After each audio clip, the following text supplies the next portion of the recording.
what we now know as Veterans Day began in 1918 because the ceasefire in the war to end all wars, the final shot was fired at 11 o'clock on the 11th day of the 11th month in 1918. And in 1919, President Wilson said that November 11th will be honored as Armistice Day. Congress was no faster in those days than they are now because it took until 1938 before Congress made it an official holiday. And now the 11th was the official holiday for Armistice Day, and in 1954, President Eisenhower said, Armistice Day is good, but we need to honor all veterans. So in 1954, Eisenhower changed the word from Armistice to Veterans Day.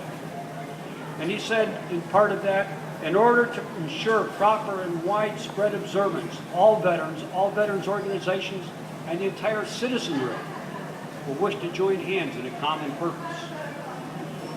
You know, I say in 1968 they made a major mistake. And I say major mistake because they passed what they called the Uniform Holiday Bill, in which they said, we're going to have a whole series of holidays on Monday. And we're going to have Washington's birthday celebrated on Monday, Memorial Day celebrated on Monday, Veterans Day on Monday, Columbus Day on Monday. Congress said with these extended weekends, people will encourage travel and recreation and cultural activities. And of course, knowing the way the government said, if we go to a 4-day work week, we'll encourage commercial production, we'll encourage more industrial production, and I haven't quite figured out how that 4-day work week did that. But even though they tried to pass this as a bill, people continued to celebrate Veterans Day on November 11th. It took until 1971 when they had the first, it was October 25th of 1971, when they said, okay, this is our first official Monday Veterans Day. Everybody said, we're not doing that.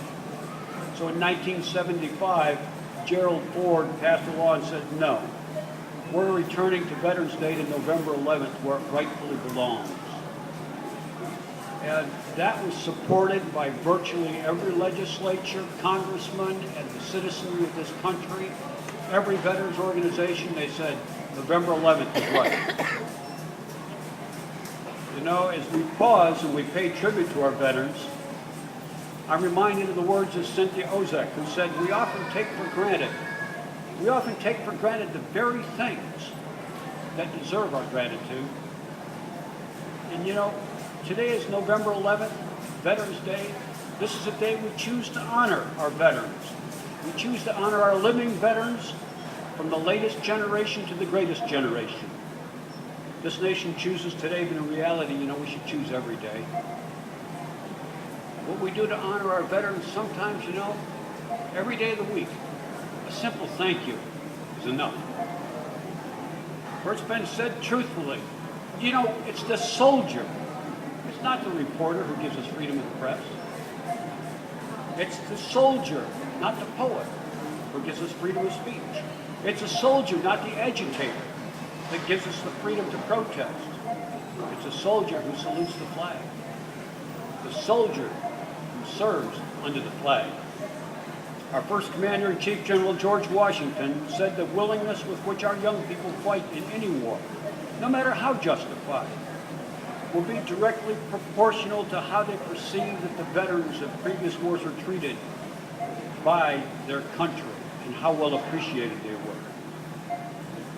It doesn't matter if you were the Airborne Pathfinder who jumped out of an airplane and put down panels for the rest of the invasion to follow. It doesn't matter if you're the person that took in the back and worked as a mechanic on a vehicle. It doesn't matter if you're the person that put ammunition in jeeps to go forward, if you're the person up front using that ammunition. It doesn't matter if you're a cook, a rifleman, an engineer, a tanker, serving on board ship, or serving in a submarine under the water. A veteran who's someone who put their life on the line. On land, on sea, in the air, under the sea. A veteran who's someone who's put themselves in danger and then stood and met that challenge.